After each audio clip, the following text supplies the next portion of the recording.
whole world. You can stand up and cheer, it's okay.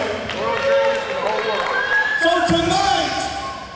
tonight, Walter Eaton is going to wrestle some hillbilly, some guy that probably used to go to a Boys and Girls Club when he was a little kid.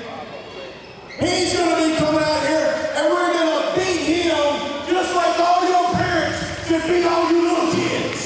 Because you all deserve a whipping, I know. So let's bring out that hillbilly and let's beat him just like I want to beat these kids out here.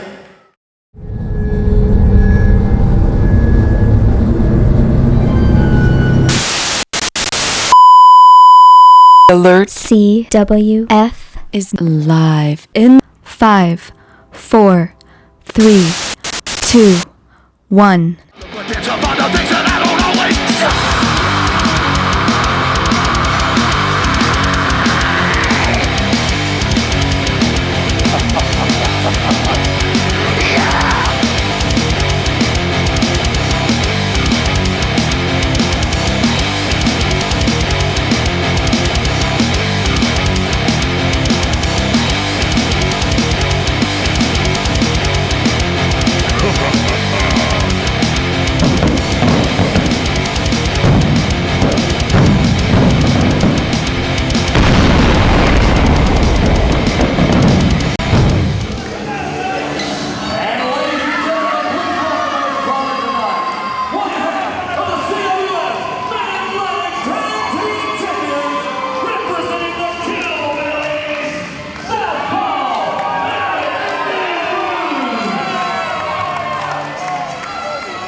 Here at the Alamance County Boys and Girls Club in Burlington, North Carolina. Brad Stutts and CL Party going to kick things off tonight, and it's a old rivalry renewed as Walter Eaton squares off against Aric Andrews of the Killbillies.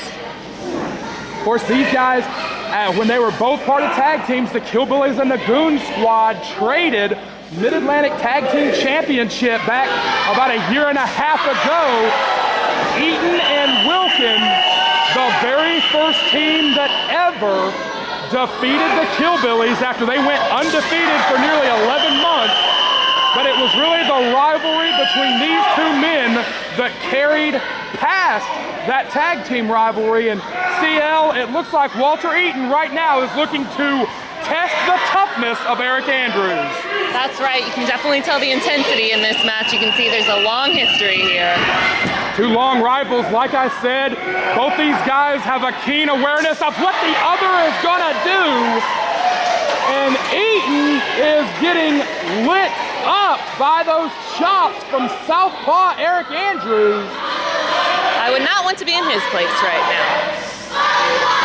Shoot off, no, Eaton's gonna reverse it. Eaton looking around for the All-Stars. Oh, he got it again! Two hands on a man's chest, and this moron, the coach, is going to flag. Coach definitely doesn't like that, because he knows that if Walter wins this, they might get a chance at the championship. Absolutely, Eaton and Wilkins have said for years they're the best tag team to ever come to CWF Mid-Atlantic. 3-time former Mid-Atlantic Tag Team Champions, and like I said, the first team to ever beat the Killbillies and ended the Killbillies' undefeated streak. So you're right, CL, if Eaton wins this thing, could be a future title shot for the Goons.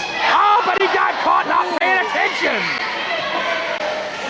First time we've seen Eaton in a couple of months here in CWF Mid-Atlantic, and it's taking him a few minutes to get out of the gate here.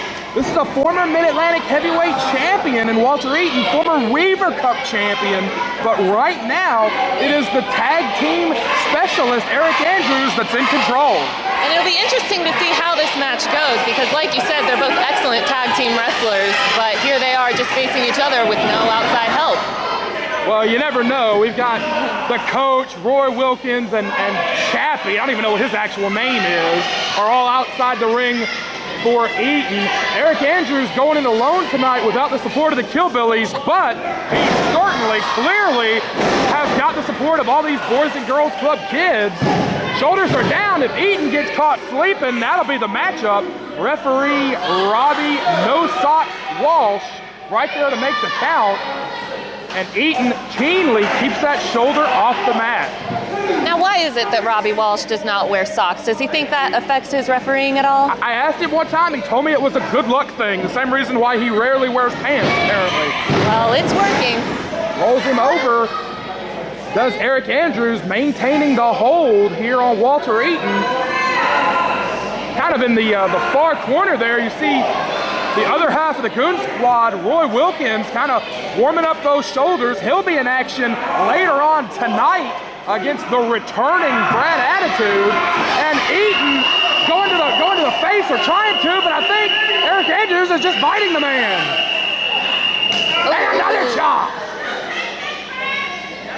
Now, who is this Chappie guy walking around? Where did Coach even find him? The coach has been known to just recruit random goofballs to do his bidding. Of course, that was the role occupied for so many months by Court Montgomery, who is now trying to go his own way and be his own man.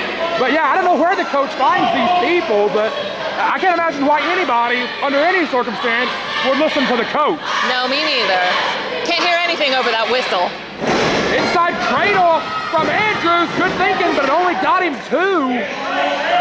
You know, the Killbillies have that reputation of being scuffling country boy brawlers, but Aric Andrews, actually one of the most underrated wrestlers on the Mid-Atlantic circuit, an amateur champion, amateur credentials, did very, very well as an amateur in the Commonwealth of Virginia before he turned pro. A lot of people tend to get surprised by how well Aric Andrews can wrestle. Yes, he is very intense, and you can see it in his moves. He's very old school in his mindset, and like you said, he's got that amateur background. And I think he's going to use this match to prove that he can do more than just the tag team wrestling. He can do it on his own as well. Eaton trying to get a breather, sending him to the floor, manipulating the official. Robby Walsh taking his eye off the ball here, and the All-Stars are compromising Aric Andrews on the far side of the ring. Robby Walsh taking his eye off the ball. Even Grant Sawyer running the camera is trying to alert Robby Walsh of what's going on the far side. But, you know, Robby's reflexes are not that good, especially, you know, he's better at 3 a.m. than he is at 3 p.m. But Robby just taking his eye off the ball blatantly here. And a big headbutt from Eaton, shades of the Assassin Ray Kandrack, the MVP of the All-Stars.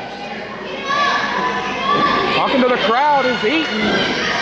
Goes to make a cover. Attitude, you know, CL, a lot of people, a lot of fans in particular, get conditioned that it takes a big, spectacular move to end a match. But if you've ever been hit in a bar fight, playing sports or anything, a great big headbutt like that can end the fight just as easily as a big, spectacular move. It's all about if you get your block knocked off and those shoulders are down for a 3 count, that's the end of the matchup, whether he won pretty or won ugly. That's true. All it takes is those 3 seconds. Doesn't really matter how you get there.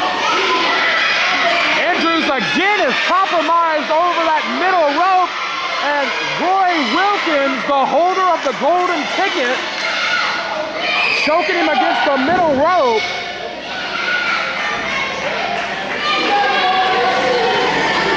Aric really needs to get some time to rest here, get a comeback.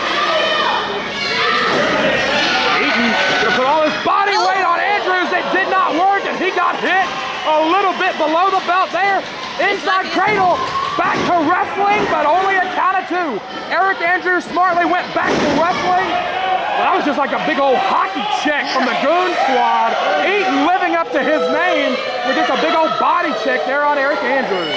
These are just 2 big guys who aren't afraid to hit you hard. Of course, they had a very memorable last man standing match about a year and a half ago. Aric Andrews came out the winner of that one to firmly win the feud, so to speak, for the Killbillies against the Goon Squad. And Eaton right now, with all his body weight between the shoulder blades, is making him pay for it. Yeah, you know, in this match, when they're looking at each other, they're just seeing every win they've ever had and every time the other guy's gotten the best of them. Absolutely. Anytime you've got a long-running rivalry like this, those past instances, those past aggressions come up. Eaton scooping him up for the plan and drops him hard. I don't like the look of this. What's Roy doing with that shirt over there? Robby Walsh has done a terrible job of officiating the whole time. Wilkins does have that shirt, maybe looking for a choke. Eaton going up to the second turnbuckle, heads up, no sir! Caught the boot, no sir. Maybe Robby Walsh is just thinking about his sweaty feet. Maybe the socks thing isn't working for him. Maybe he needs some socks to be able to get his head back in the game. Andrews fighting back here. This is a big opening here for Southpaw. One half of the Mid-Atlantic Tag Team Champions, the Killbillies. Shoots him off, big power slam, yes sir! Good ring positioning, but only got two, and why is Roy Wilkins on the apron? Why are these guys even allowed out here with the coach? The coach, so slick and so smart, he's been known to pull fast ones on the officials time and time again. He says if they're on his batting order, they can come to ringside. If they're on his subs list, they can come to ringside, but should not be allowed. And you know, normally in this matchup, Aric would have his tag team partner, Evan Banks, and his manager, Bobby Feet on the ropes, but it only got two. Go ahead. I was just going to say, he normally has some backup out to help combat this, but he's out there all alone right now. That's really not good for him. No, it's not a wise move on the part of the Killbillies to send Aric Andrews here to Burlington alone tonight to go one-on-one. Like you said, he's got that snazzy new shirt. He's got the support of the crowd behind him, so maybe he'll be able to pull one out here. Charges up, no, to the apron it looks like. Andrews comes in, sunset flip. Coach has got the hand, and finally Robby Walsh catches the All-Stars. It only took about 10 or so minutes. Sunset flip, and he got him with it. Walter Eaton took his eye off the ball, and it cost him.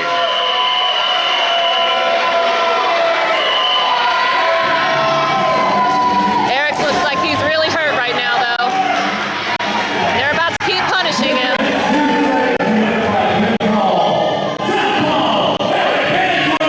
Well, Andrews is going to win it, but look at the All-Stars. This is that advantage that we're talking about. None of the other Killbillies are here tonight. No one to help out. You know, this is just unnecessary. Why do they have to do that? Matchup is over. You hear Randolph Hedrick ringing the bell. Uh-oh, heads up. Brad Attitude has hit the ring with Amy Love in tow. Oh, God, here comes the coach. Finally, someone's going to come out here. This is none of your business, Brad Attitude. This guy's got a beat put to him. He's there and stop it. What's wrong with you? You sound like this all these kids in here. Make me a good beat. Where do you think you're going to stop it? Oh, Attitude.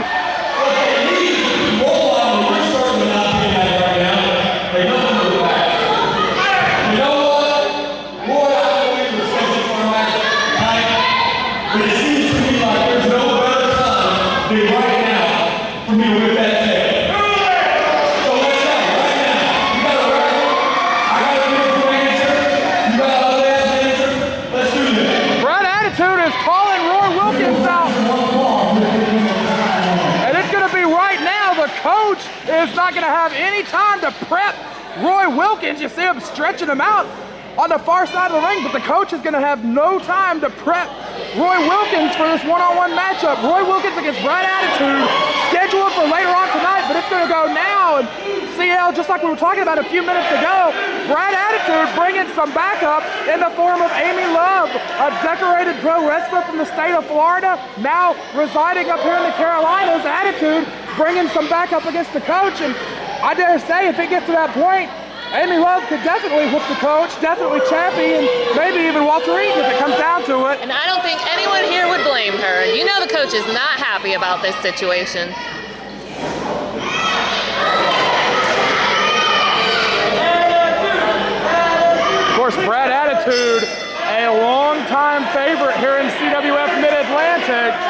the very first graduate of the Mid-Atlantic Dojo, our wrestling school, now located in Gibsonville, North Carolina. If you want to become a pro wrestler, all the information on our professional wrestling training school is at CWF247.com. Brad Attitude, the very first graduate of the Mid-Atlantic Dojo, went on to become a WWE signed developmental talent after he had an amazing run here in the Mid-Atlantic, former multiple time Mid-Atlantic Tag Team Champion, winner of the 2004 CWF Rumble. Brad Attitude has got all the credentials here to absolutely leave here with a victory against a very capable Roy Wilkins. Talk about guys that are underrated in the Mid-Atlantic. Like him or not, Roy Wilkins is at the top of that list, CL. I was just gonna say, you know, Brad Attitude's got a lot of experience and a lot of things going for him here, but that's not to say that Roy's gonna be an easy opponent here. He's a golden ticket winner. He's part of this great team, and he's got a lot going for him too. We've talked a lot about over the years, Roy Wilkins, out of everybody that's ever been part of the All-Stars, Roy Wilkins is the one guy who has been the most closely mentored by Coach Gemini. The coach has taught Roy Wilkins all the tricks of the trade, every dirty trick in the book, every way to cheap shot somebody. Out of everyone that's ever been in the All-Stars, Roy Wilkins is the guy that the coach has spent the most time with. And undeniably, if Wilkins leaves here with a victory, you got to think Attitude is going to be thinking in the back of his head. He's got to be thinking about every dirty trick the coach ever tried. Roy Wilkins knows them all. If he leaves here with a victory, you got to think it's because Attitude was not on his game and not watching for Wilkins to leave every opportunity and capitalize on it. Yes. You would think that going up against someone like Brad Attitude, you'd have, you'd be a little bit nervous for it, but Roy Wilkins, to his credit, looks like he knows what he's doing. Wilkins is really using the count to his advantage out there. Attitude continuing to be aggressive on Wilkins. Oh no, he got Roy. Oh, look at the face of Roy Wilkins. Here we go. And there's the flag. Maybe that cockiness got the best of him there. Oh God. Oh goodness. Coach ain't gonna like that either. Woo!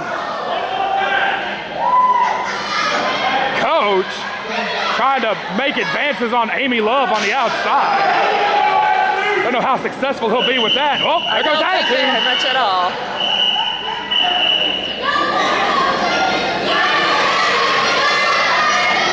Of course, we mentioned earlier Brad Attitude, the very first graduate of the Mid-Atlantic Dojo. At the time, believe it or not, the head trainer at the dojo was the Gemini Kid, who later morphed into Coach Gemini. So these are two prized students of Gemini from two very different eras. At the time, Gemini Kid, believe it or not, was one of the most respected wrestlers on the circuit. Oh, Wilkins just got chopped again, and so did Eaton, both men down.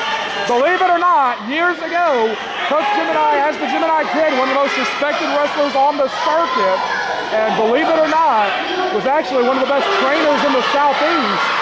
So both these guys have been trained by the coach, but in very different ways. Well, then you know that the coach knows a lot about Brad Attitude. I'm sure he's been preparing Wilkins all week for this. Absolutely, was very intrigued by this matchup when it was announced earlier this week on CWF247.com. And after 5 to 6 minutes of getting slapped around, Wilkins wants a handshake. Brad's not gonna fall for this, is he? Brings him right into the side headlock. Him. Attitude is a battle-tested veteran. Like we said, made it all the way into the WWE system. And now it's back in the Mid-Atlantic, but there's a great, great shortcut from Roy Wilkins. Nothing technically illegal about it, but using the ropes to his advantage. A great shortcut by Wilkins, the holder of the golden ticket, that undeniably taught to him by the coach. Now that golden ticket, that's good for any match at any time, right? Absolutely, the holder of the golden ticket for 6 months up to the date of winning it, 6 months from the date you won it, can cash in that golden ticket and sanction and schedule any match of his choice with any opponents of his choice and any rules of his choice. So it could be a big championship match. It could be a Falls Down Anywhere match. It could be a cage match. It could be where you get your rival that you hate more than anybody and finally get him in the match you've always wanted. Or it could be, like we saw a few moments ago, Wilkins could use that golden ticket in a situation where Aric Andrews, let's just say, had to defend the tag team titles by himself, 2-on-1. The golden ticket holds no prejudice and no bias. It's anything goes for one match once you have that ticket. Well, you know that's got to be in the back of his mind and the coach's mind as well. If he gets that win tonight, we might see him a little bit later on in the show. All-Stars are double teaming Brad Attitude on the far side. And while Amy Love can watch his back, and one-on-one, I think Amy Love would do all right against any of those guys, but 3-on-1, there's not much that Amy Love can do from the far side of the ring. Yes, Brad Attitude, he was smart bringing her out here, but I have to wonder if it was enough.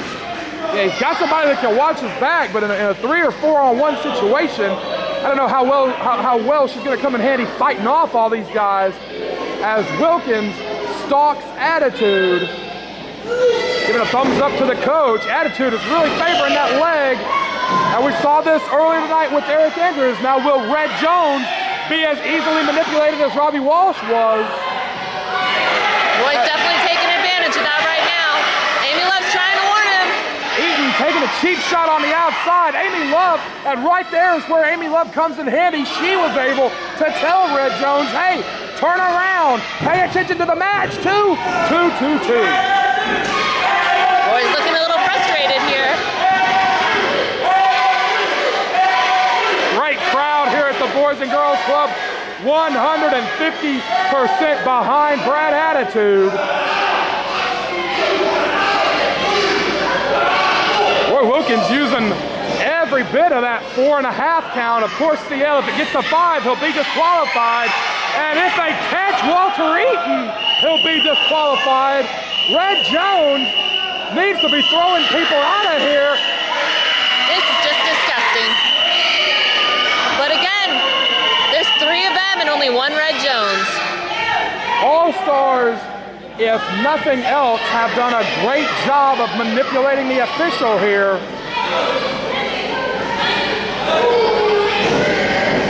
Figure 4, perhaps? Yes, sir. Yes, they've done a lot, but I have to wonder if not having that extra notice, that extra time before this match, maybe, cutting into some of their plans. Coach is looking for the assist on the far side. We got a great shot of it right there.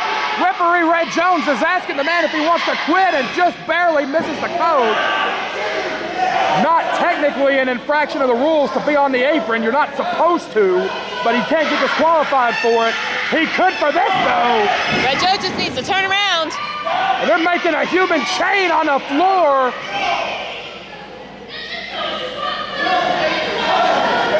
Well, like I said, win, lose, or draw, they have done a great job of manipulating the official, and they finally got caught on that one.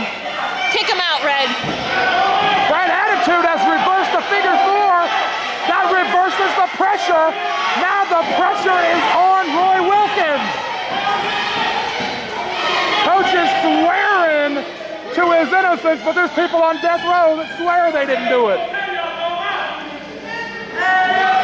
Well, it doesn't matter if they do it. It matters if they get caught. Inside and so cradle far, from Attitude. 2. No, sir. Attitude has got to stay off that leg now. He's got to wrestle defensively. Attitude is springing those Lawler punches on Roy Wilkins, but he cannot put a lot of weight on that leg. Follows in with the neck breaker. We've seen Attitude over the years use these springboards, using the rope to his advantage right there. Cover. 2-2. Now we're seeing frustration from both of them, thinking, what do they have to do to put this guy away? Crowd here at the Boys and Girls Club has never left Brad Attitude's inside as we pass the 10-minute mark here. Attitude going to the top. He's got to protect that leg, though. Corkscrew did not get it, and he might have jammed that knee on the way down. It was a high-risk maneuver, but I think Brad Attitude jammed that knee on the way down, and he's down on the floor, and that's not where he wants to be. Now, wait a minute. Uh-oh. What are they doing? The All-Stars grabbing a hold of Amy Love. Hold on here. This is definitely not Well, allowed. referee Red Jones needs to slide in and break this up. He wants Chappie to hit her. Chappie, don't do it. Uh-oh. Oh, she got the coach. Oh, she got Eaton. Oh, Stone Cold Stunner on the coach. And everyone is down. Wilkins is flabbergasted, but Amy Love may have just got caught here. Roy does like blondes. That Attitude needs to get back in there. Attitude needs to protect Amy Love here if at all possible. Charge, got nothing. Zigzag. Brad Attitude sits his head right into that canvas, and he beat him with it. A huge victory for Brad Attitude. Give the assist to Amy Love. Ladies and gentlemen, the winner by pinfall in 11 minutes, 21 seconds, Brad Attitude!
How skilled? He knew he was facing money. Trying to get it to my head. It's not going to happen. I'll show you. Everybody lost for the winning. At least I think I'm supposed to go. What? Yeah, it's a winner for him.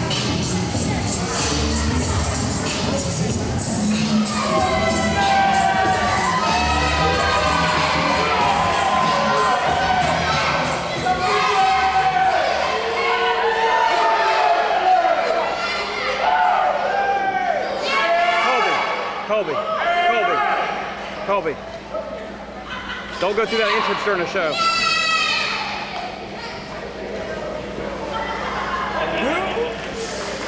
Are you ready? All right, bring that down. Bell sounds and we are off and running. One fall, 10-minute time limit for the Mid-Atlantic Television Championship. Brad Stutts and Patrick Cobb are in the booth. One fall, 10-minute time limit means you don't have a lot of time to waste and stall. But of course, Manny Garcia, the defending champion, is going to look to use every second of that 10 minutes. If it goes to 10, he retains the championship. So you got to think Garcia is going to try his absolute best to string this match out as long as possible, because if Aaron Biggs, the 400-pound rampaging rookie, gets a hold of you, he can end the match in just a matter of seconds, and we can see a new champ crowned right here at the Boys and Girls Club. Well, first I'd like to say I'm glad to be here, and yes, Aaron Biggs is an intimidating sight. This television title match promises to be a good one. I can't wait to see what happens. Biggs using that weight to his advantage on Garcia, and that is what Garcia has got to avoid.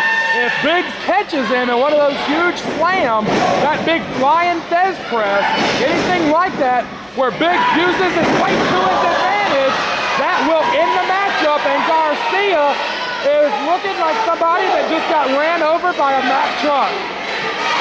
Man, he definitely has to avoid him. He has to use his speed. Garcia's a big man, but there are few in the Mid-Atlantic that can go punch for punch, kick for kick with somebody as big and as strong as Biggs. Good move from Garcia to try and stop this big man, and I think Garcia says he's going to slam him, Pat. I don't think that's such a good idea. We're going to see. Garcia's hurt. Oh boy. Hard into the canvas. Cover from Biggs. Only two. When Aaron Biggs had a lot more success with his version of a slam. Absolutely. When you're 400 pounds like that, even laying on the man with all that weight can lead to a pinfall. Biggs, I gotta believe, has got a better than average chance of leaving as the champion. Woo. And top. Of course, Garcia, one of the very few wrestlers ever in CWF Mid-Atlantic history to win the television championship in his rookie year. Typically, it's the rising oh no, oh, not again. Woo. Typically, it's the Rising Generation League Championship that wrestlers with 3 years or less of professional experience find themselves fighting for. We will see the Rising Generation League champion Charlie Weston in action later tonight, but Garcia, very, very rare that we've ever seen a rookie move up the ranks that quickly and capture the television championship. But Aaron Biggs, who's only got about 15 or 16 months in the sport, could accomplish that same feat here tonight if he beats Garcia. Well, Ed Hefe does have all the tools you need to be a complete professional wrestler. That's a big man down. We mentioned earlier that Garcia is deceptively powerful. Cover one. Only got two right there. Robby Walsh was right there, and now Garcia is in control. This might be what he needs to do here to win this bout and leave with the championship, is stay in control. Do not let this big bad man get the opportunity to string some big moves together. That's right, Brad. It'd be great to keep him off his feet. That's the smartest thing El Jefe can do right now. USA chants, loud and proud, here at the Salvation Army Boys and Girls Club. Garcia goes to the eyes there. That knee pad, the knee brace, the eyelid holes on the boot, over against the face. Cover, only got two. And Garcia once again going to the eyes of the big man. He's got till 5 to break it, but if he can blind him, he's got a better shot. Another cover. Garcia is wrestling to retain the championship at this point, not just trying to survive. Like you said earlier, if it gets to the 10-minute mark and he does not lose the match, he retains the titles. All he really has to do is survive. That's the champion's advantage. Absolutely. A lot of television champions like to do that. They like to stretch out the time. Another cover. Garcia, however, is not doing it. Garcia is taking it to the challenger here, wanting to leave with a victory here at the Boys and Girls Club. A little bit surprised. Garcia feeling like he's got something to prove here, maybe, but he is the dominant wrestler out of this Rising Generation League class. You know, it was only a couple of months difference between when Aaron Biggs made his professional debut and when Manny Garcia made his professional debut. So there might be a little bit of pride here on the line with Garcia wanting to prove the point that he is the #1 student out of that class at the Mid-Atlantic Dojo. That's a great point, Brad. You can definitely tell that Manny does have a chip on his shoulder. That dancing elbow got him with it. Big, ever since he was taken off his feet, has not been able to get back up. 2-2. Yeah, not short on confidence at all is Manny Garcia. He's doing the right thing now. He's riding the big man. He's keeping him down. He's not letting him get up. Because once he gets up, it's hard to stop somebody that big. Choking away Garcia. If I was Robby Walsh, I might be checking for a choke there on that chin lock.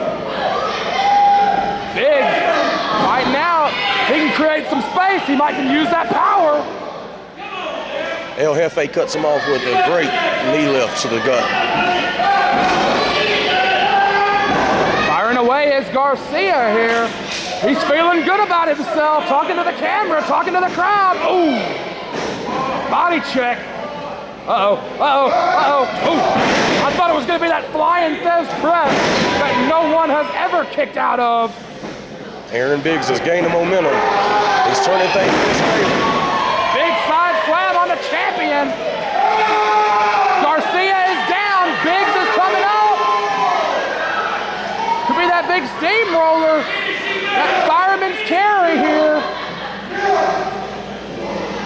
Biggs certainly has the crowd on his side too. Oh God, he's got him up. He will squeeze Garcia's guts out like the end of a can of toothpaste. Ooh. That may be the biggest forward roll I've ever seen in my life. Garcia is hurting. Biggs needs to capitalize here. Garcia is, I think, looking for a rope here in case Biggs goes for a cover. Good presence of mind there from Garcia. Cover one, and he's right there in the ropes. Great presence of mind from Garcia. Wise beyond his years, as soon as he found himself in a compromised position, he went right to the ropes so that the ropes were there if he needed them. Great move from Garcia. Uh-oh, uh-oh, uh-oh. That press, no. Garcia's out.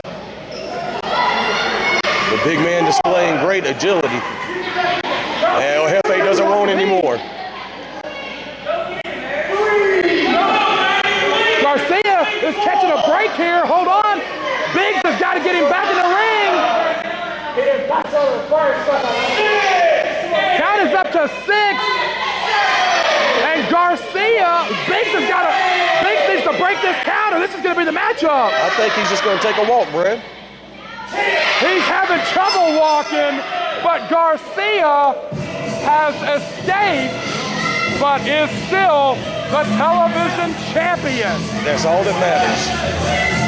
Ladies and gentlemen, 8 minutes and 29 seconds. Your winner, from Canada, Aric Andrews.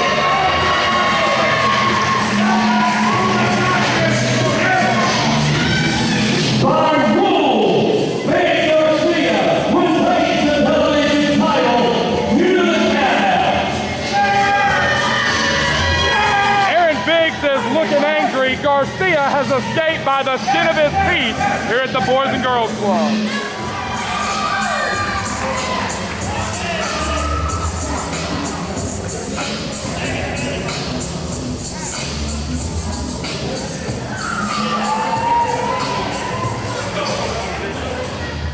Burlington, this is Rage and the Machine!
announced for tag team action here at Battle for the Bus 2. Very intriguing matchup on paper as the monstrous former Mid-Atlantic Tag Team Champions, Rage and the Machine, take on the rising Generation League champ, Charlie Weston, and the Ultra J champion, Lance Lude, a championship duo going against another former championship duo. Rage and the Machine have still got that rematch with the Killbillies in their back pocket that they plan on using in the month of July coming up. But this is a very intriguing matchup, Patrick, because we've got these two monstrous, bashing brawlers going up against two of the absolute best junior heavyweight, lighter weight wrestlers you'll find anywhere in the Mid-Atlantic.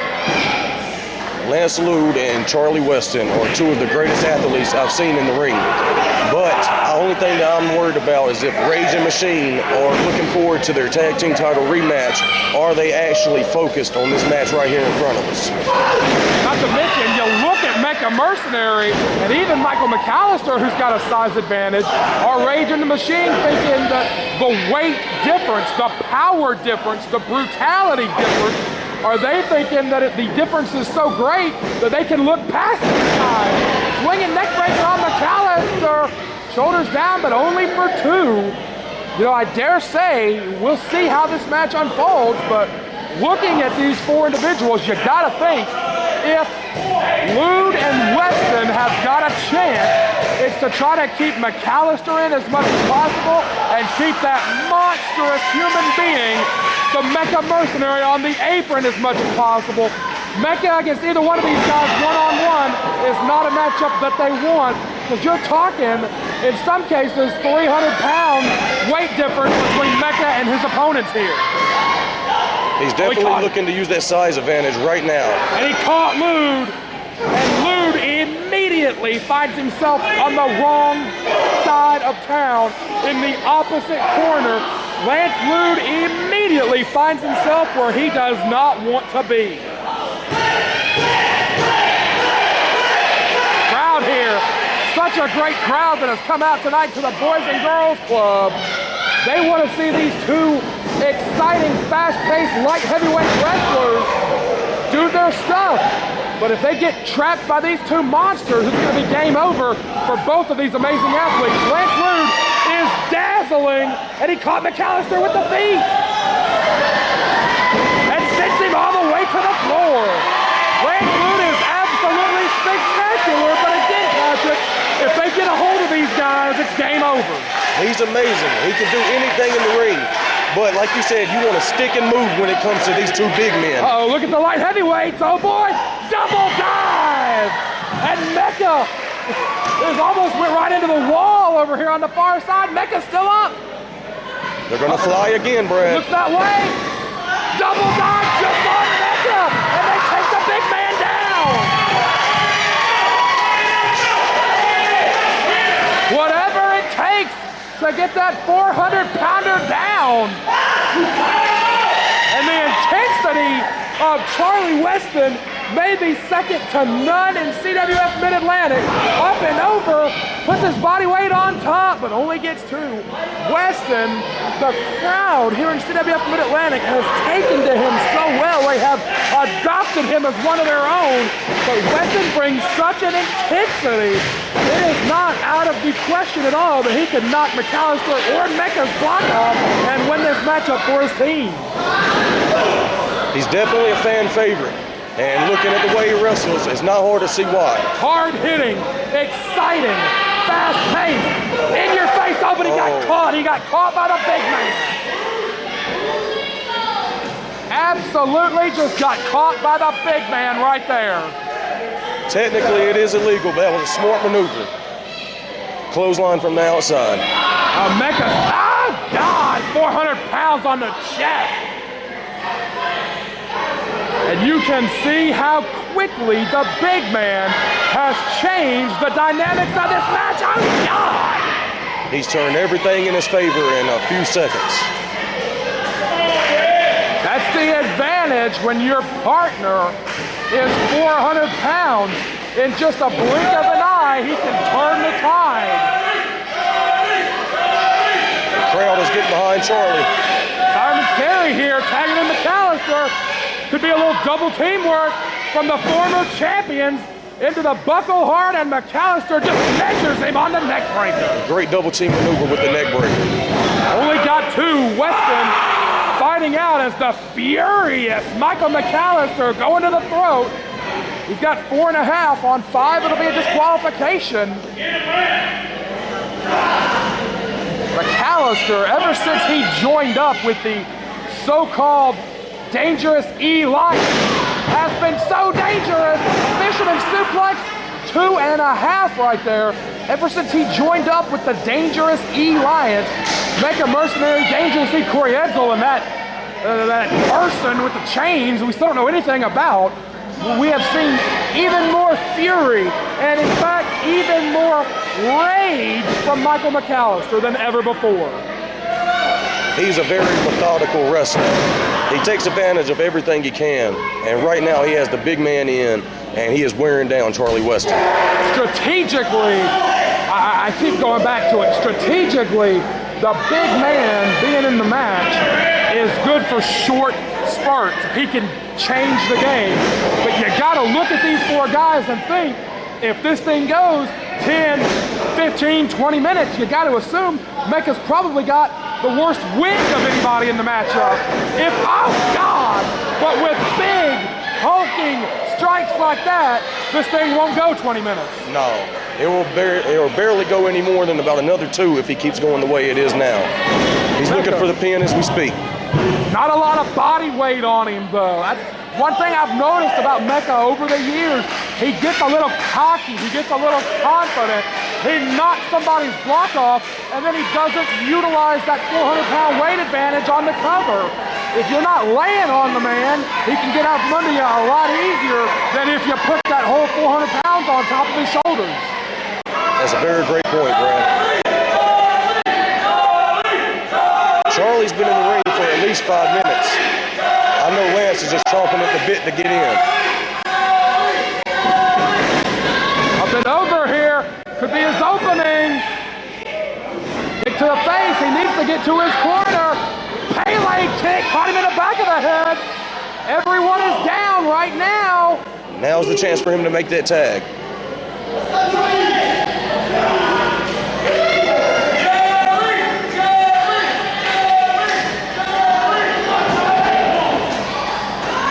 Big man is back in, and if he controls the pace, then it's going to be bad, bad news for Weston and Lude. He has nothing but the worst of intentions in mind as he just takes Lance Lude out.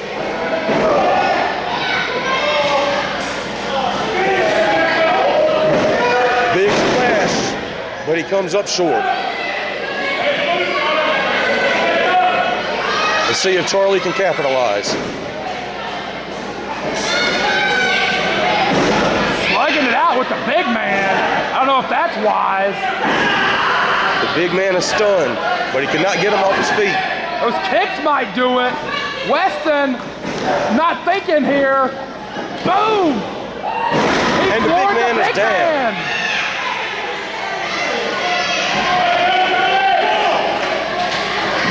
If he tags Lance, this place will explode.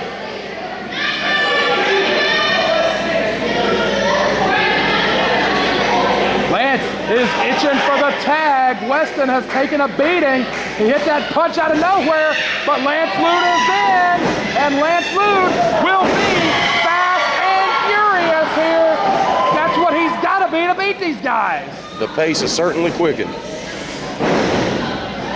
And scissors takes McAllister to the canvas. Running forward to the corner. Oh, he got his own man. Miscommunication on the part of Rage in the Machine. Gorgeous Enziguri.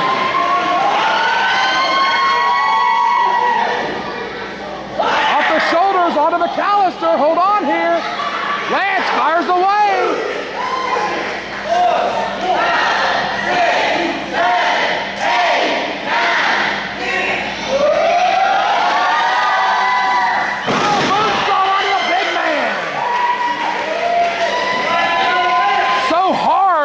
To to make body-to-body contact with Big Mecha, you've got to pretty much drill him with all your body weight or he'll get right back up. He's so big and so strong. Lance Lude is doing a great job of eluding the big man. Oh, he got caught though. Oh my Jesus. Oh, sitting into the canvas. Great defensive move. Two of McAllister's right there. Great defensive thinking from Lance Lude right there. Could have been the matchup if McAllister had not been there for the save. Firing away here, McAllister might be on his own for a minute, it seems. Little do-si-do. I'm not sure exactly what McAllister is doing. Boom! Superman punch, McAllister's hurt. Hold on. Into the crease though. He's got it locked in perfectly. And there goes Weston. There's the on. tap. McAllister has tapped out. Big win for these two high flyers. The Rising Generation League champion and the Ultra J champion stand tall. Mission, 10 minutes, 58 seconds. Charlie Weston and Lance Lude.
sounds, we are off and running. Brad Stutts and the coach, Coach Gemini, who is 0-2 for the night so far, and also got beat up by a girl. So not a great night for you, Coach. I don't remember any of what you just said, Brad. Well, you have had 64 concussions in the past 5 years, so that will do it. That's possible. I quit counting after 13.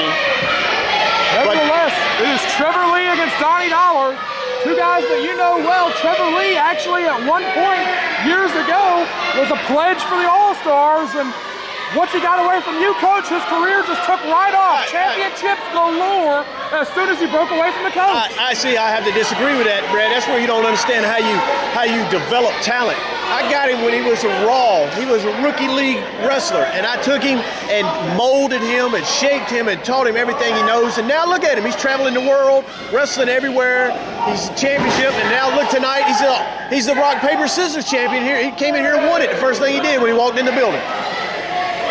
Trevor Lee's record certainly speaks for itself. His credentials are extending worldwide as he has traveled. Just got back from Florida, down in the FIP promotion, has spent time in Pro Wrestling Guerrilla out in California. Donnie Dollars, however, has remained a favorite of the Mid-Atlantic region for a number of years right now. And Coach, somebody that you've crossed paths with a number of times. Of course, it was back a couple of battlecades ago. You yourself pile drove Donnie Dollars on the floor. He kicked it too, came right back, and ended up beating Aric Andrews for the television title. Is that how it happened? Are you sure? I don't remember that. I just know Donnie is huge. 30 or 40 concussions ago. Where's my water, Chappie? Where's my water? Chappie, give me my water. 30 or 40 concussions ago, the coach could have attested to Donnie's toughness. You know, maybe not so much now. You know, I don't even. Where's my chewing gum, Chappie? That's why I'm coughing over here. I need some chewing gum. You're supposed to be on the ball here, Chappie. I don't know why. I'm trying to teach you right, but she didn't hit that girl, and that's the whole problem with everything that happened tonight. Chappie didn't hit a girl. Where do you find these guys? CL Party and I were trying to figure out earlier, where do you find these people that will just follow you blindly? They come to me because they know the coach. This is the world's greatest coach in the whole world. So why not be with them? You know, Donnie Dollars had a coach at one time. It was you, Brad Stutts. Yeah, you can say that. You can say that. I'm not quite as boastful about it as you, but you can say that. We had a great run, though. Multiple tag team championships. I'm not going to take credit for his success. You're not going to take credit for his success because what has he done since you hadn't been coaching? He ain't done nothing. It's coaching that makes a team. And that's why the coach has the All-Stars. And right now, Trevor Lee, looks like, did Donnie hit him in the mouth? Trevor Lee might be good coaching. That's my point, Brad. If you were coaching Donnie Dollars, he would be more successful today. Trevor Lee might be pulling the old Coach Gemini tactics there, trying to manipulate the official.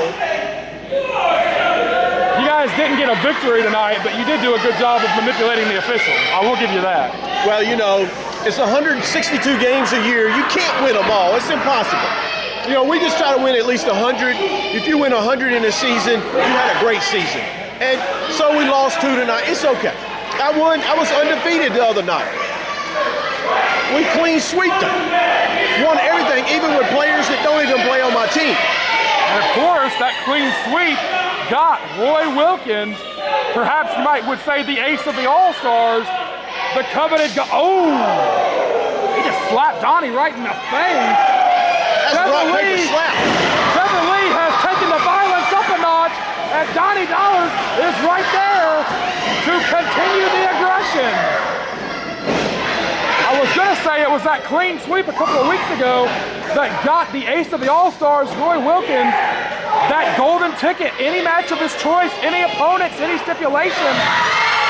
Coach, have you given any thought to when Roy Wilkins and how you want Roy Wilkins to cash in that golden ticket down the line? Well, Brad Stutts, I don't want to give away all my secrets because that's what makes me a great coach, but you better believe I've been thinking about that golden ticket since the day it was introduced into CWF Mid-Atlantic. I've thought about what I would do with it, all the possibilities, and you can rest assured the coach has a plan for the golden ticket. Trevor Lee beats the count back in. Donnie Dollars avoids the elbow drop. Donnie Dollars dropping some big elbows to the face, but look at Trevor Lee going straight to the knee. That's how you take a big man down. Took Donnie all the way in a 360 off his feet. As Trevor Lee begins to go to work on the recently engaged Donnie Dollars. Coach, you've been married 6 or 7 times. Do you think that might interfere with Donnie's strategy and his game plan tonight here? Well, I didn't think they allowed gay marriage in North Carolina. Oh, geez almighty. We're at the Boys and Girls Club, Coach. Oh, so he's got a girlfriend? I believe so. Okay, all right. Well, I've definitely missed the loop on that because I didn't think Donnie had a girlfriend. Nevertheless, do you think that newly engagement, do you think something like that, to your point, without Donnie having somebody in his corner to keep him focused, do you think a big personal milestone like that is what's helping Trevor Lee take over the advantage here? Well, having a girl in your corner can be successful. Look at Brad Attitude. He was successful tonight, but sometimes a girlfriend can cost you a match too. I don't know what. I got to meet this girl. It can cost you a lot more than that. Well, yeah, alimony, child support, it costs you way more than you ever thought. Mortgage 1, mortgage 2. But it's cheaper to keep her, Coach. But, well, technically it is, but you have to finally put a price on what is freedom worth. Sometimes freedom's worth all your money. Because money you can get more of, but you can't get more freedom. Trevor Lee continues to antagonize Donnie and the crowd. And there's that powerfulness of Donnie Dollars. One of the frequent stories of the night has been smaller wrestlers going against bigger ones, and Trevor Lee may have just canceled out Donnie's size advantage with that big kick. Trevor Lee just anticipated that so perfectly, able to kick Donnie Dollars right in the face and turn things around. He's going to the top rope and very wisely stepped back inside the ring. These fans don't deserve a moonsault onto the floor. We saw Brad Attitude earlier tonight going for that twisting corkscrew and jammed his knee on the way down. Those high-risk maneuvers, Coach, we know, we've seen for years and years now, you advise your men against those high-risk maneuvers at any cost. Absolutely. You can't take a beating night after night and come out on top. It's a war. And wrestling is a war, and you have to fight it like one. You can't go all out every match. Trevor Lee's learned that, and he's putting out just what he needs to stay ahead of Donnie Dollars, and that's a great strategy. Laying on top of Donnie is the head honcho, the former Ultra J champion. This is actually the first time with Trevor Lee's schedule traveling all over the country.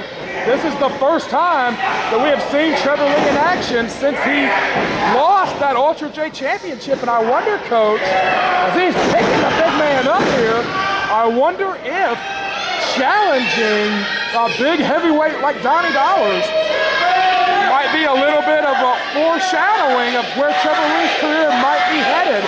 Perhaps the former Ultra J champion is looking to move up in the ranks, move up to the heavyweights. Well, Trevor Lee definitely could wrestle in the heavyweight division. I mean, he can hold his own. He's very talented.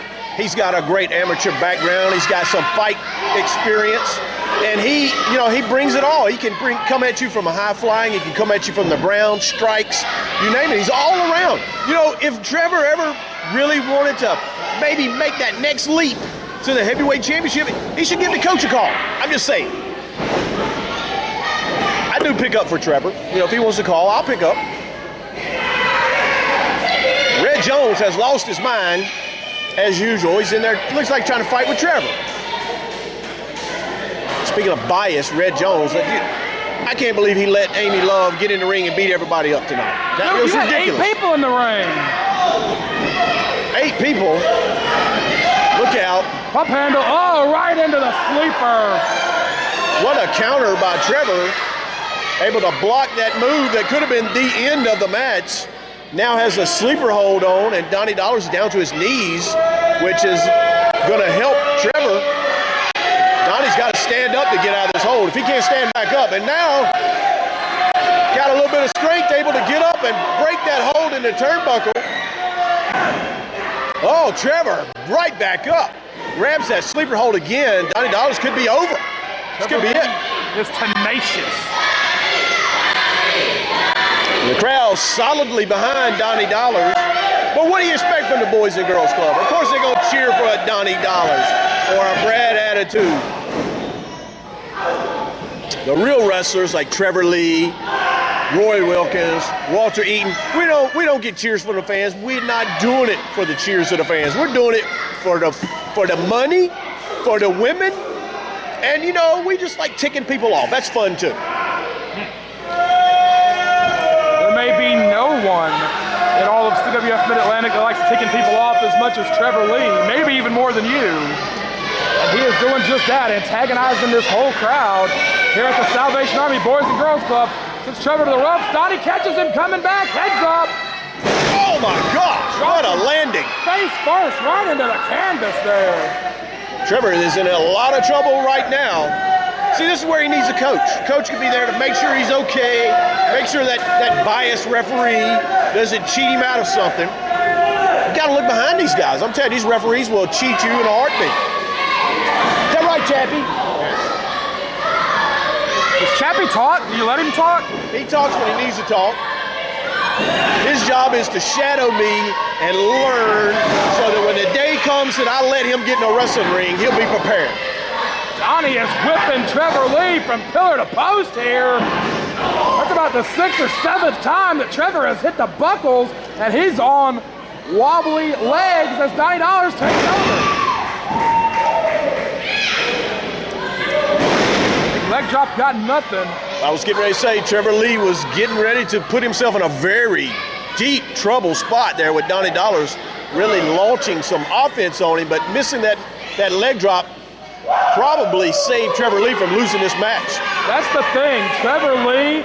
Oh, inside cradle from Donnie. Only two. That's the thing, man. Trevor Lee is a machine. He does not tire out. It's so hard to wear him down. It's almost impossible. His conditioning, his cardiovascular is so good. He avoids it. Oh, God!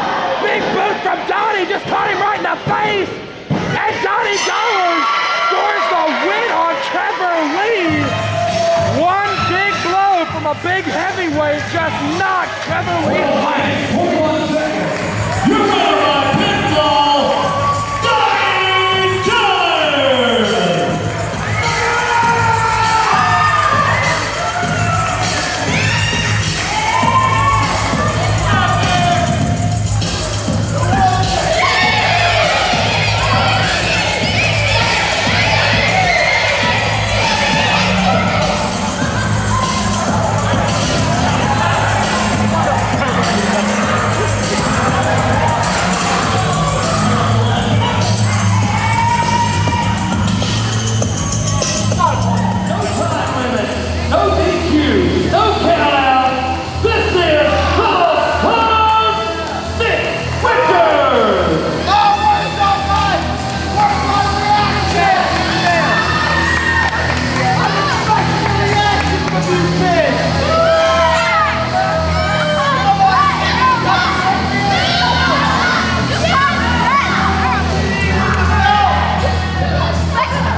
Get my face now.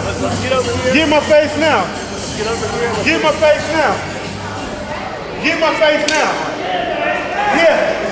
Get my face now. You want to be champion, right? Sweating the fight. You want to be champion, right? No, I ain't sweating at all, homie. I ain't sweating at all. You in trouble, though. You in trouble. You in trouble.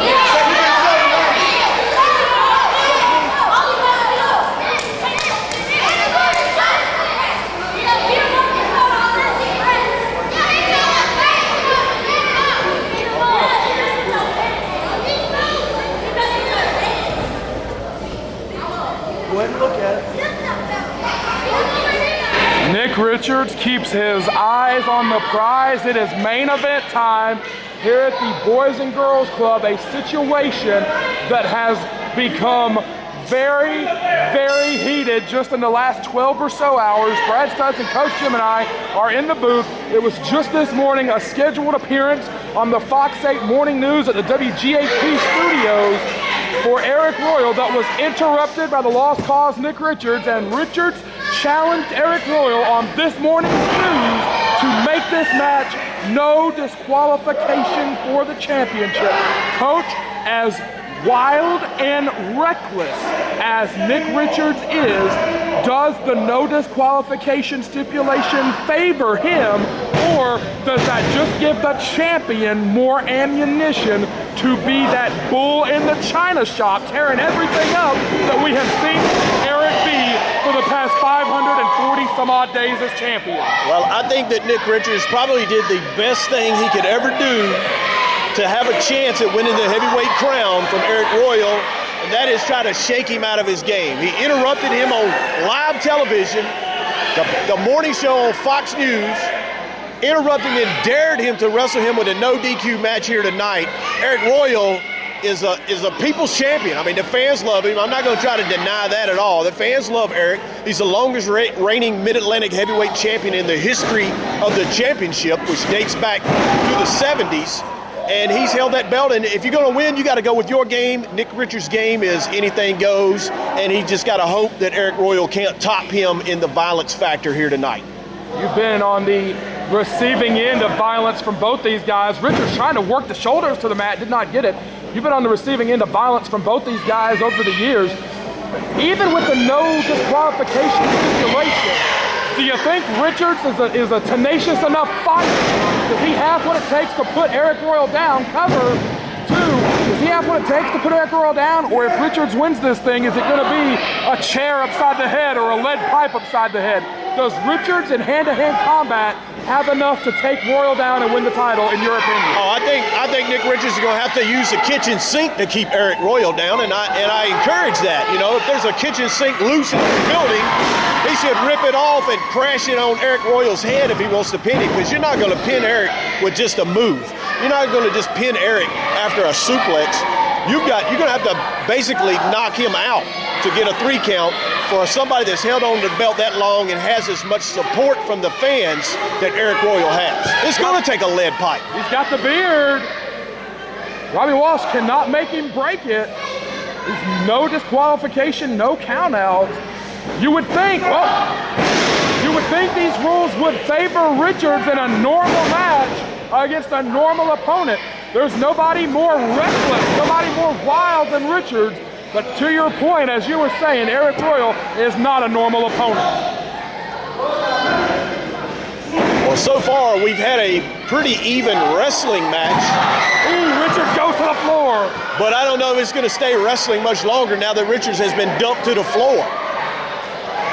I think Nick Richards is at an advantage on the floor with the no DQ rules. I think it was wise of Aric to try to keep him wrestling, to go back to the headlocks. Uh-oh, the champ is trying to fly here. Oh, God! Through the ropes onto Richards.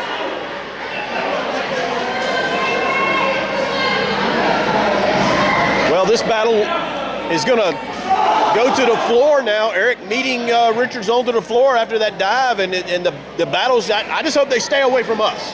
You know, I've had enough action for one night. Richards firing away on the champ. Champy, if they come this way, you just stay in front of me, okay? You stay in front of me, that's your job. Operation Human Shield is in effect in the All-Stars. Woo, he gave one to Richards. Richards on the floor. This action is just, it's insane. Richards now able to get a little bit of advantage. He's trying to throw, Aric reversed it. Oh! Ooh, into the wall.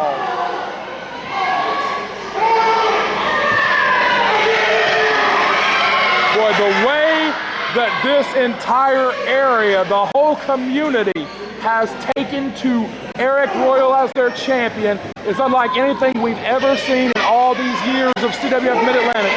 It's going to be Battlecade 15 coming up in December, and in 15 years, I cannot remember anybody that has reached out and touched these people like Arik Royal has as champion.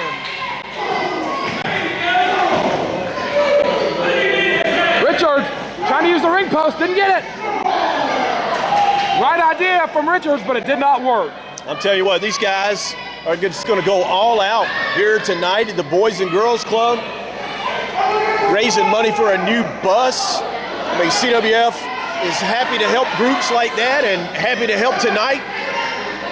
But I'm telling you what, it doesn't slow down the tenacity and the fight that is in this main event match. These guys, don't matter if they're in the street tonight, they can roll right out here to Maple Avenue and fight if they like. Good move from Richards. He went back to that ring post. Maybe the best opening that Richards has had so far has been created by that steel ring post. Richards just dropping some big haymakers. You know, one thing that you wouldn't expect, but one thing that works into Nick Richards' favor is he's so formless. He's so wild, he's so formless, it makes it hard to prepare for because you never know what he's going to do. Oh, sure. He's a big question mark in the ring, just like you said. I mean, he's interrupted matches, he interrupts people on the microphone. He's a loose cannon. Back drops the champion on the floor. Like I said, Royal's been so dominant, but if there's one thing that Richards really has in his favor, it's how far he will go to win, and there's no way of predicting what Richards might do next because Richards doesn't know what he's going to do next. Well, there's one thing he's got to do, and that's to try to get some kind of pinfall on Arik Royal. Baseball slide, very reminiscent of the All-Stars there, did not put his body on the line just yet. Richards, though, has been known to do it, and he could do it right here. Oh, he's looking like he's going to. Crashing hard on that cactus elbow. For a moment, it looked like Richards was going to conserve his body, was going to try to abuse Arik Royal without abusing himself, and then just moments later, that was out the window. Like I said, there's no way to prepare for Richards because he comes from all over, and he doesn't even know what he's going to do next. Well, you look at him, he's got cuts all over his head, all over his back, on his arms. I think he just sits in a corner with a razor blade and cuts himself sometimes. I mean, you never know what this guy's going to do. Richards looks to be perhaps going under the ring. Who knows what may have been stashed under there. Royal trying to avoid it. Boom. Champ is in for a fight, no doubt about that. Like Richards or not, and I certainly don't anymore, he will bring the fight to the champ as much as he can. Richards has got a chair, no disqualification, and he got the champ with it. Well, I mean, that's what he needs to do. He needs to pick up anything that's not nailed down and hit Arik Royal with it. You can't get disqualified for it, so why not? Trying to send him into the belt there at ringside. Richards now dragging the champ over, trying to use the ring skirt and the ring apron to his advantage. That's a good move. If he chokes the man out, you can get a 3 count that way in a no disqualification match. That's the way to do it. I mean, you know, if you want to beat somebody like Arik Royal, you got the opportunity to use, you can use something, use it. Not going to lose. No DQ. You just got to move faster than Arik Royal because the payback that he can deliver sometimes is just not worth it. And he is throttling Richards with that ring skirt.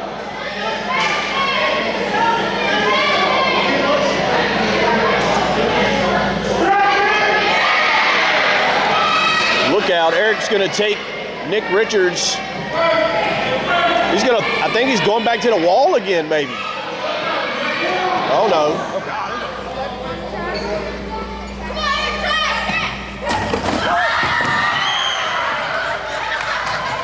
He just launched him into a trash can. I told you that payback from Arik Royal is terrible.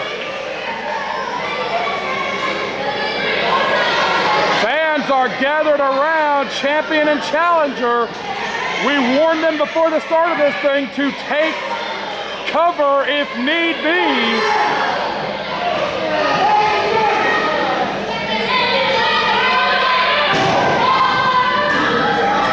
And Richards is in bad shape on the floor. The champion has been so dominant. Oh, trash can in the face! Just dropped the trash can on top. You know, I really don't think this is the first time Nick Richards has been laying up against a dirty wall with a trash can around him. No, that's a pretty safe bet, actually. It probably isn't. Oh, trash bag over the face of the champion. He's trying to suffocate the champion. Royal able to get free. Shades of Terry Funk with that trash bag over the face of the champion. I didn't think Nick Richards would go that extreme, but I mean, that's about as extreme as you can get. And now, even after just a few seconds, the champion is gasping for breath. Richards has got another chair.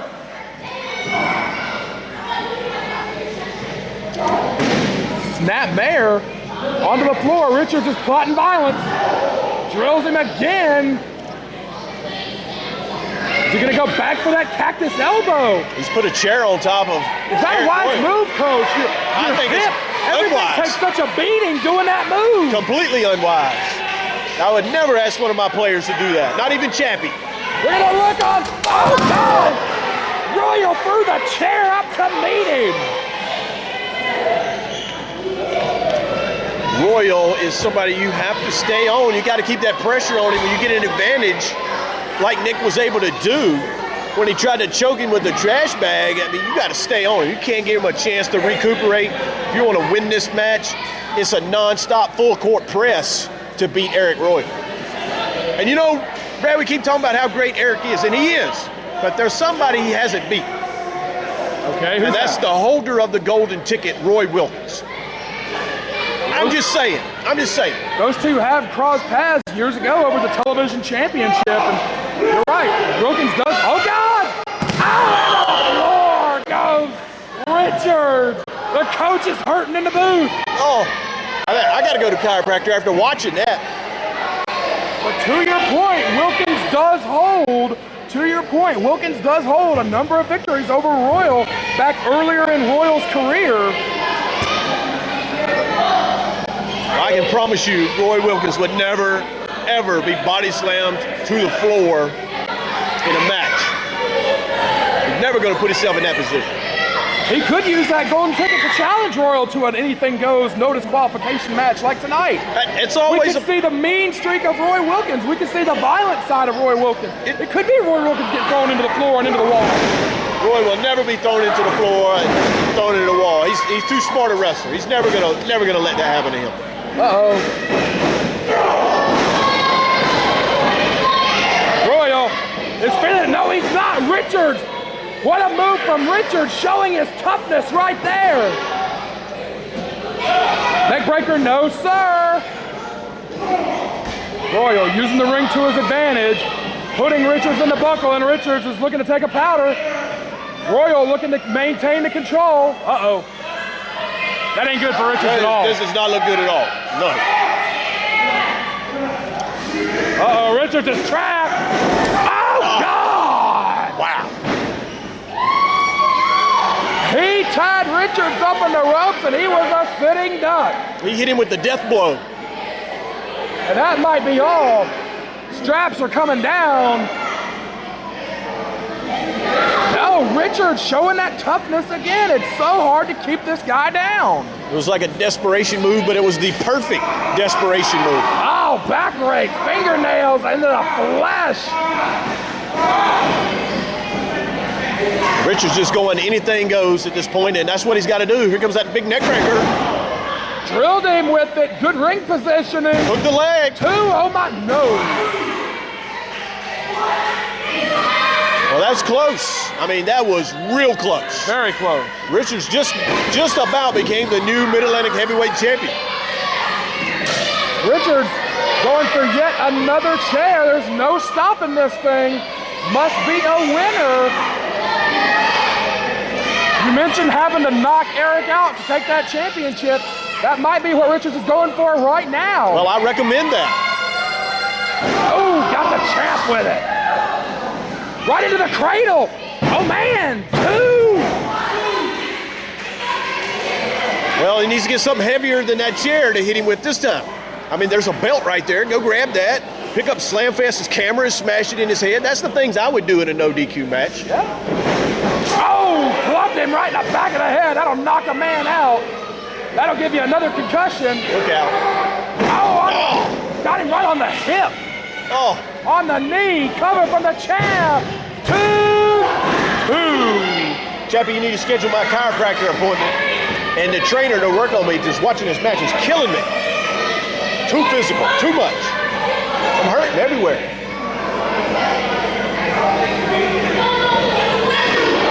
Backdrop suplex. No, he's taking him to the ropes. With the championship on the line, Coach, it looks like the champ is going to go for a big high-risk maneuver. This could hurt him just as much as it could hurt Richards. It's definitely risky. The champ does not have to go all out, but again, Arik Royal is the people's champion. He wants to make the people happy every time they come and see him. He's willing to go to the extremes of doing something off the top. And look at countered by Richards. Oh my God! Oh. Wow. That was People so close. came out of their seats on that one. So close. I thought Richards had pulled off the ultimate upset when he was able to counter that move from the top, and he landed on top of Aric. And I mean, that's something that can knock the wind out of somebody to get a 3 count. Oh boy! Oh my God! Could be the buckle bomb, Coach. No! Richards! Oh. Richards is going for Richards had a handful of tights on that too. Oh boy! Right back to the buckle bomb!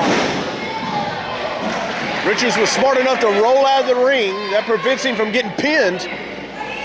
Yeah, the fall does need to occur inside the ring, not a falls count anywhere situation. Richards is looking for shelter on the floor. Ow! Stop sign to the face. It was a stop sign.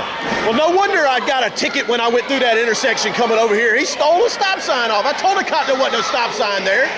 Richards is a thug. He is a hooligan. But will one of these weapons lead him to what you call the biggest upset in CWF history? As tough as Richards is, as mean as he is, it would be a huge upset if he left here as the champion. But like you said, it only takes 3 seconds. One big strike, one big knockout with one of those weapons, and Richards could leave here the champion. I know Nick Richards probably just wants to win the belt just to make everybody as sad and unhappy as he is. That's his whole purpose. Went to the eyes. Royal, I think, was going for the big DDT him on a sign. I think you're 100% right. Richards is looking to bring misery to all these kids, too. Woo! Wow, that was close. Arik Royal is his last gasp, able to kick out of that pinfall, and I thought Nick Richards was going to make everybody sad and cry in this building when his hand was raised and that heavyweight title was presented to him. Yes. Oh, he clubbed the ref. Well, you know, he can't be disqualified. He can't be disqualified, and I'd rather him punch red than Robby, but you know. It's all right. I don't mind. All these referees cheat on now. See, he's got the belt. This is what he needed to do earlier. It's a perfect opportunity to use the belt. Oh! Sick kick! He did not get to use the belt because Royal came with the sick kick. Cover, but the ref is down. Is Richards lucky or is he a genius? Because he took the ref down. I think he just had some good luck. It was perfect luck. Now Aric's got to do something. He's got to try to help that referee, Robby Walsh, there to get up. But look at what Nick Richards, he picked that belt up again. Oh, he He got all of it that time. Oh my gosh, we're gonna have a new champion. This place has gone silent. New champion. Oh, it was only 2. People are standing. It was only 2, and look at Richards. Richards is accosting the official, but it was only 2. I would appeal that to Bud Selig if I was him, because I think that was a 3 count. I got him on speed dial. Richards gonna go take that belt again. Royal is down.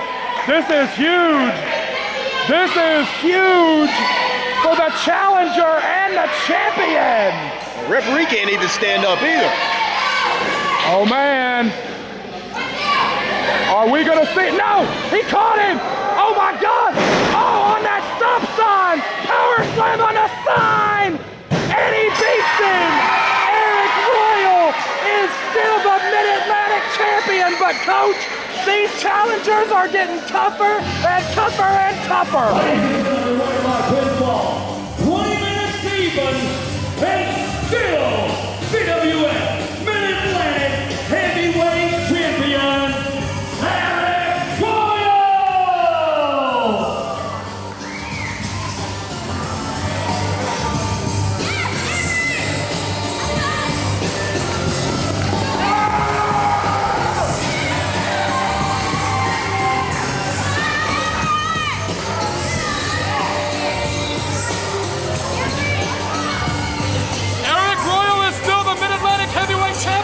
Challengers are getting tougher and tougher. We're back in action July the 12th. Live at the... Forget about Brad Stutts. You need to listen to the coach. July the 12th, the golden ticket is going to get cashed in on Arik Royal, and Roy Wilkins is going to be the new champ because it's going to be coach's rules. Check out CWF247.com to find out what the coach's rules are. But the coach's rule number 1 is Roy Wilkins, new champ.